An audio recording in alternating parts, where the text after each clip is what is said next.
Assalamualaikum warahmatullahi wabarakatuh. Nama saya Dila Farhani Maulida dari Fakultas Ilmu Kesehatan, Program Studi Kesehatan Masyarakat, kelas karyawan semester 4. Di sini, saya akan mempresentasikan hasil rangkuman yang saya buat dari 6 materi untuk memenuhi ujian akhir semester Islam Disiplin Ilmu Kesehatan dengan dosen pengampu Dr. Ahmad Alim, LCMA. 6 materi tersebut yaitu yang pertama, kesehatan reproduksi perspektif Islam, yang kedua, pelayanan kesehatan Islam, yang ketiga, kesehatan dan keselamatan kerja, yang keempat, epidemi perspektif Islam, yang kelima, determinan kesehatan perspektif Islam, yang keenam, insan kamil dan kesehatan jiwa masyarakat. Materi yang pertama yaitu kesehatan reproduksi perspektif Islam.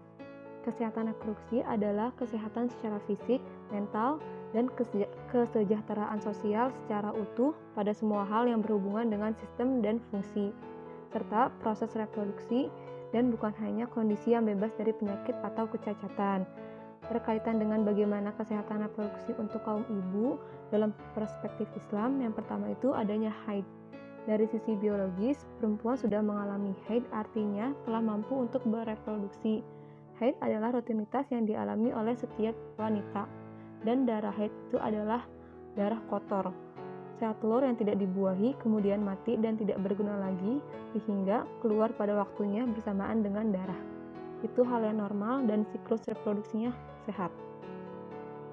Ayat yang membahas tentang konsep menjaga kesehatan reproduksi salah satunya ada dalam surat Al-Baqarah ayat 22 yang artinya, dan mereka menanyakan kepadamu, wahai Muhammad, tentang haid. Katakanlah, itu adalah sesuatu yang kotor. Karena itu, jauhilah istrimu pada waktu haid, dan jangan kamu dekati mereka sebelum mereka bersuci. Apabila mereka telah suci, campurilah mereka sesuai dengan ketentuan yang diperintahkan oleh Allah kepadamu. Sesungguhnya Allah menyukai orang yang taubat dan menyukai orang yang mensucikan diri. Adanya klasifikasi wanita haid yaitu ada 3. Yang pertama, mubtadi'ah, yaitu wanita yang baru pertama kali mengalami haid. Yang kedua, mu'tada'ah adalah wanita yang sudah terbiasa kapan datangnya haid atau mengetahui berapa lama masa haidnya. Yang ketiga, mutakhayyirah adalah wanita yang lupa kebiasaan haidnya, baik kapan datangnya haid atau kadar waktunya, atau lupa kapan permulaan siklus haidnya terjadi. Wanita mutakhayyirah ini harus bersikap ikhtiyat karena semua darah yang keluar berkemungkinan haid juga istihadah. Adapun makna ikhtiyat di sini yaitu bijaksana. Dia harus memposisikan diri seperti wanita haid yang bersenang-senang, seperti wanita yang suci dalam hal sholat, tawaf, puasa, talak, dan mandi besar. Apabila wanita itu teringat momen di mana dia bersih dari haid, maka setiap kali datang momen tersebut dia harus mandi besar. Misalnya, dia teringat bahwa haidnya bersih pada saat tenggelamnya matahari, maka setiap kali tenggelam matahari dia harus mandi besar, dan jika dia sama sekali tidak mengingatnya, maka harus mandi besar setiap kali akan melaksanakan sholat wajib. Mengapa wanita atau istri yang sedang haid tidak boleh disentuh? Sebab saat itu tengah ada pembersihan dalam rahimnya, karena haid mengakibatkan gangguan terhadap fisik dan psikis wanita juga pria. Yang pertama, secara fisik, dengan keluarnya darah yang segar mengakibatkan gangguan pada jasmani wanita. Yang kedua, dan hal ini diakui oleh pengetahuan dokter modern, para dokter mengatakan bersenggama di masa haid itu menimbulkan macam-macam bahaya, baik pada laki-laki ataupun pada perempuan. Contohnya, sakit pada alat peranakan perempuan, menimbulkan radang rahim pada indung telur, dan masuknya darah haid ke dalam anggota vital laki-laki akan mengakibatkan kencing nanah dan fisilis apabila baksil-baksilnya terdapat pada darah perempuan. Yang kedua, adanya masa kehamilan. Kehamilan adalah suatu ibadah. Konsep kehamilan dalam Islam harus ada legalitas melalui hubungan harmonis, yaitu pernikahan. Terdapat dalam kandungan surat Al-Mu'minun ayat 12-14 yang menjelaskan tentang proses penciptaan manusia. Allah menciptakan manusia dari saripati tanah, kemudian menjadi air mani, kemudian menjadi segumpal darah, dan kemudian segumpal darah tersebut Allah ciptakan menjadi segumpal daging, dan segumpalan daging itu Allah jadikan tulang belulang. Kehamilan dalam Islam dijelaskan sangat rinci karena berhubungan dengan nasab, hukum, hikam, dan hikmah yang ada di dalamnya. Yang ketiga yaitu masa persalinan. Persalinan tidak hanya sekedar prosesnya saja, tetapi ada proses adab, penghormatan, dan kehormatan diri. Terdapat dalam surat Al-Luqman ayat 14 yang artinya, dan kami perintahkan kepada manusia agar berbuat baik kepada kedua orang tuanya. Ibunya telah mengandungnya dengan keadaan lemah dan bertambah-tambah, dan menyapihnya dalam usia 2 tahun. Bersyukurlah kepadaku dan kepada orang tuamu, karena hanya kepadaku kembalimu. Dan ketika seorang perempuan sudah menjadi seorang ibu, maka derajatnya akan lebih tinggi dari seorang ayah untuk anaknya. Yang ketiga, adanya masa menyusui. Al-Quran menganjurkan bayi yang baru lahir disusui oleh ibunya selama 2 tahun. Hal ini diungkapkan dalam Quran Surat Luqman ayat 14, Al-Baqarah ayat 233, dan Al-Ahqaf ayat 15, Al-Luqman ayat 14. Ada kemungkinan bagi para ibu yang sedang dalam masa menyusui diberikan keringanan atau dinamakan rukhsah untuk tidak menjalankan puasa Ramadan dan tidak perlu mengganti qada di luar bulan Ramadan. Namun cukup menggantinya dengan membayar fidyah. Keringanan ini diberikan oleh Islam karena ibu menyusui dan ibu hamil digolongkan pada orang dalam kondisi berat untuk berpuasa. Dan yang terakhir yaitu masa perawatan. Seorang ibu masih mempunyai kewajiban untuk mendidik dan merawat anaknya. Materi yang kedua yaitu pelayanan kesehatan Islam. Di dalam Islam ada yang harus dipegang teguh dalam pelayanan kesehatan. Bukan sekedar menekuni bidang prosesi, tetapi harus ada nilai ibadah, akhlak, akidah, dan muamalah. Pelayanan kesehatan Islami harus menjadi prioritas baik asuhan medik ataupun non-medik dengan kaidah-kaidah Islam. Nilai-nilai yang harus ditanamkan di pelayanan kesehatan Islam yaitu nilai ihsan. Yang pertama ada nilai ihsan, melakukan pelayanan dengan maksimal atau terbaik, memberikan pelayanan kepada pasien dengan ikhlas, ramah, sopan, santun, dan responsif. Yang kedua, nilai rahmah, yaitu nilai kasih sayang, dengan cara memberikan dorongan atau motivasi dan menjenguk atau merawat pasien dengan tulus. Yang ketiga, nilai an-nursoh, yaitu memberikan pertolongan, meringankan beban, dan memberikan solusi kepada orang sakit, karena orang yang sakit adalah orang yang sedang teruji secara mental maupun fisik. Ketika pelayanan yang diberikan itu adalah meringankan beban orang lain, tetapi sebenarnya kita sedang meringankan beban diri sendiri. Yang keempat, nilai manfaah, yaitu memberikan manfaat. Seluruh aktivitas di lembaga tersebut semuanya bersifat manfaat, baik tenaga medis dan non-medis, bisa dilakukan dengan menanamkan kepada seluruh karyawan di lembaga tersebut untuk mudah membantu pasien, memasang kalimat-kalimat zikir di lingkungan rumah sakit tersebut, menyiarkan TV tentang Islam dan doa-doa, memasang petunjuk arah di rumah sakit, dan menyediakan musola.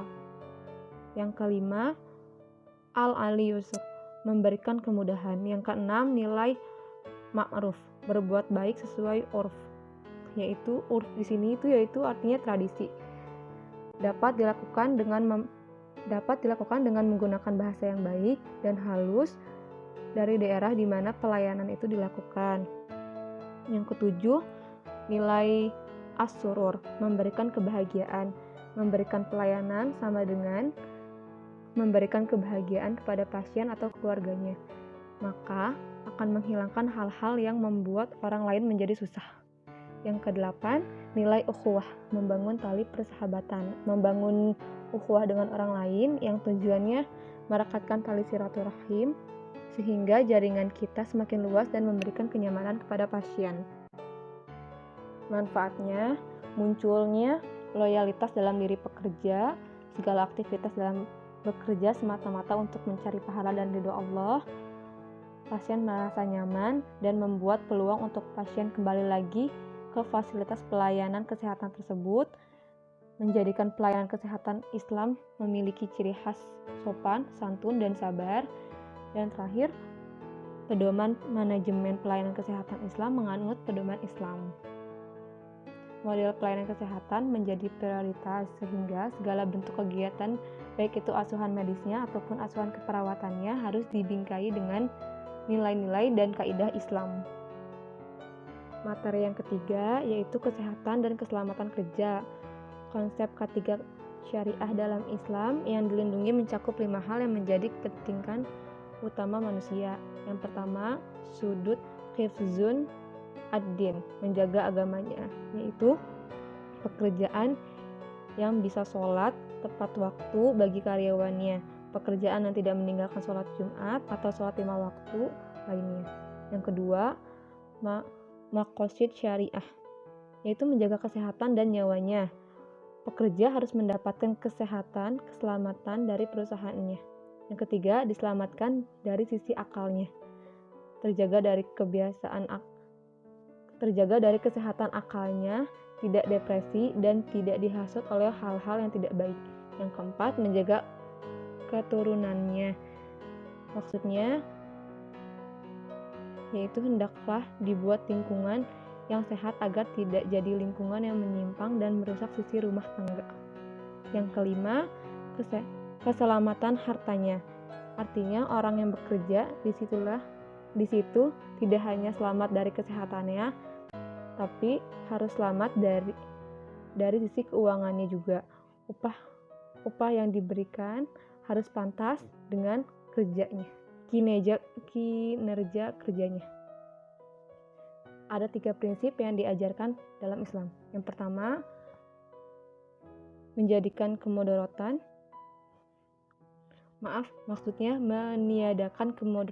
Yang kedua, prinsip ta'awun. Yang ketiga, mengurangi resiko tidak terkena bahaya di tempat kerja. Nabi Muhammad SAW mengingatkan, sesungguhnya Allah Subhanahu wa Ta'ala mencintai seorang dari kalian ketika dia melakukan suatu kerjaan, maka kerjaan itu menjadi suatu kerjaan yang maksimal, yang sungguh dan tidak asal-asalan. Dalam hukum Islam, jika ada kesalahan selama kerja yang disebabkan oleh keteledoran dari atasannya, maka akan dikenakan denda 100 ekor unta atau setara dengan 2 miliar. Materi yang keempat, epidemi perspektif Islam. Wabah menular dalam Islam disebut ta'awun, yaitu wabah penyakit yang menyebar secara cepat. Dampak negatifnya merusak badan dan mendatangkan banyak penyakit bagi manusia. Bahkan sebelum Nabi diutus, ta'awun atau wabah ini sudah pernah ada di muka bumi, yang awalnya Allah berikan untuk orang-orang Bani Israel. Tujuannya sebagai hukuman. Sikap yang diambil dalam menghadapi pandemi adalah, yang pertama, jika terjadi wabah di suatu daerah, maka kita jangan memasuki atau lari dari daerah tersebut. Karantina dinilai sangat efektif karena ada landasannya agar wabah tidak menyebar. Yang kedua, membutuhkan pencegahan secara spiritual, yaitu mendekatkan diri kepada Allah Subhanahu wa Ta'ala dengan memperbanyak tasbih, memperbaiki hubungan kita dengan Allah secara intensif. Yang ketiga, sabar dan tidak mudah putus asa.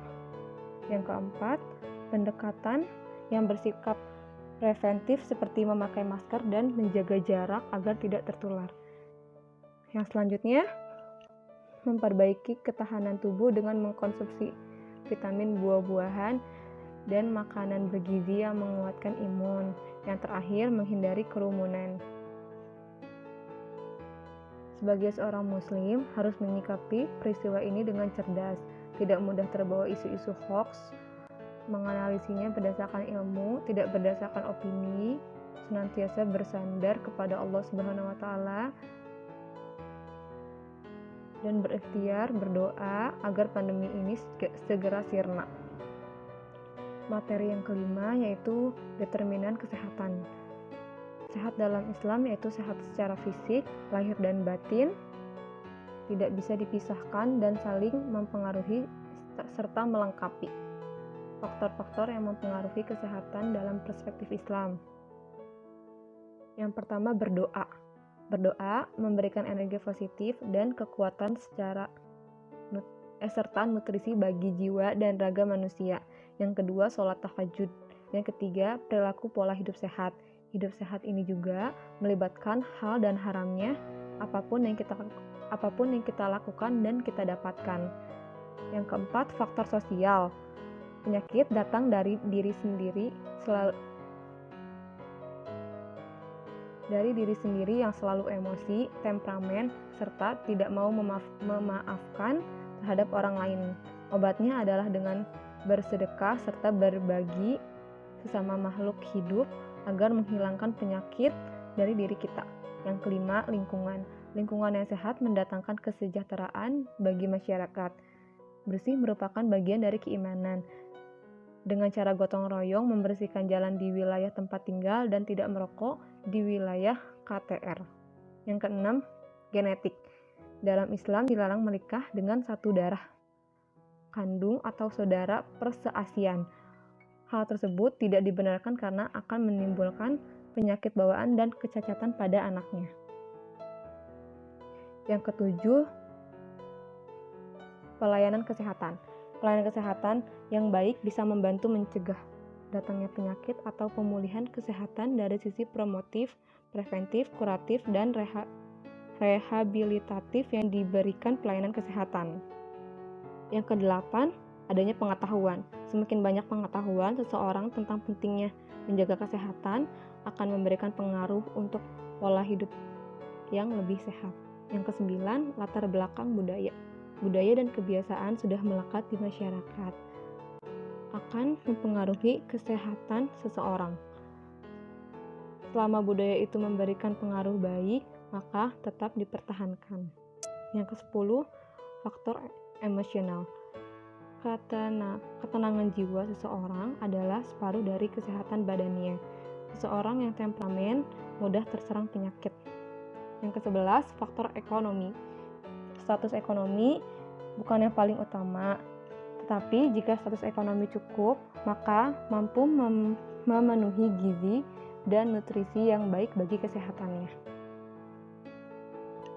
Faktor yang memiliki pengaruh terhadap kesehatan seseorang tidak hanya dipengaruhi oleh genetik, perilaku, lingkungan, dan pelayanan kesehatan saja, tetapi kondisi sehat seseorang dalam Islam juga dipengaruhi keimanan dan ibadahnya sendiri. Semakin dalam dan tinggi keimanan seseorang akan memberikan pengaruh ketenangan pada jasad dan tubuhnya. Contohnya dengan melaksanakan sholat dan menjalankan puasa. Dan materi yang terakhir, materi 6, yaitu insan kamil dan kesehatan masyarakat. Kesehatan jiwa masyarakat. Insan kamil adalah manusia yang sempurna. Jika manusia sempurna, akan bisa melewati tantangan zaman serta membentengi dirinya di sepanjang jalan dan bisa memberikan solusi. Ketika sosok manusia dekat dengan Sang Pencipta, maka akan lancar hidupnya. Manusia insan kamil adalah sosok yang memaksimalkan potensi yang Allah berikan. Contoh manusia insan kamil ada 7. Yang pertama, berupa akal. Karena akal yang membedakan manusia dengan hewan. Dengan akalnya, manusia bisa mencari solusi dari segala bentuk masalah. Yang kedua, sosok yang bisa mengandalkan syahwat. Yang ketiga, mampu menjaga fitrahnya atau kesuciannya. Yang keempat, menghiasi dirinya dengan akhlak yang terpuji. Yang kelima, orang yang mampu mensucikan hatinya. Yang keenam, menjaga potensi ma'rifatullah. Hidupnya sudah untuk Allah semuanya. Yang ketujuh, istiqomah di jalan Allah. Ada kolerasi antara insan kamil dan jiwa ini karena merasa kehilangan di antara masyarakat sekarang. Penting sekali kita membangun budaya jiwa yang sehat di kehidupan bermasyarakat. Ketika Nabi diutus di zaman jahiliyah, ada 4 hal yang Nabi lakukan. Yang pertama, budaya tilawah. budaya literasi yang diperintahkan untuk iqra, yaitu membaca, agar mengubah jahiliyah menjadi beradab. Yang kedua, wahyu zakin, mensucikan jiwa-jiwa mereka dengan wahyu. Jiwa masyarakat didekatkan dengan Allah, jiwa masyarakat didekatkan dengan Islam. Ketika jiwa masyarakat bersih, maka ada iman. Yang ketiga, budaya taklim, yaitu membaca kitab Allah Subhanahu wa Ta'ala.